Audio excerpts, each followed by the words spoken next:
Hello mga madi, another day, another vlog na sa tani mga madi. So karong buntag, ngayon buntag pa din na ako dahil ng video niya. Karon pa na ako mag-off voice ava flower mga madi, kikikapoy ko.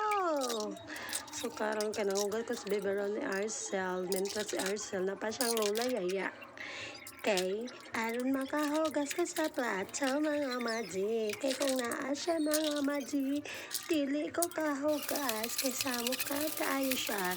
And then naglimpyo ko sa ibabaw sa akong aparador kay daghan kaayo mga batso-batso mga madi.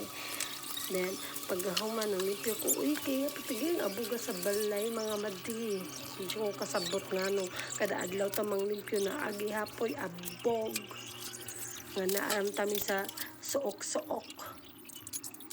Yung karma din una na ako dahil ang sahog dahil sa may sino na pikit-patigil daghan ng abog niya mga buhok mat lang kasapot kayo mga madi.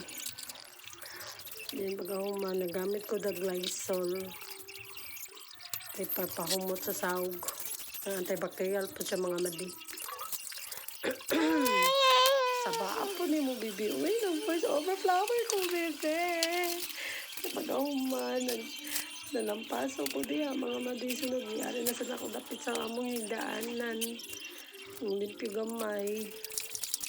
Ay, nako, kakafay na ba aning inahanat? Ay, nagkay kitagati manon. Sabay bata, nagtangag na sa guwan lang overflower ko. Ay, boys overflower din. Unsa na magkuhan niyo. Uy, nagyungit na akong agi, mga madi. So, mauna na karoon mga madi. Thank you for watching.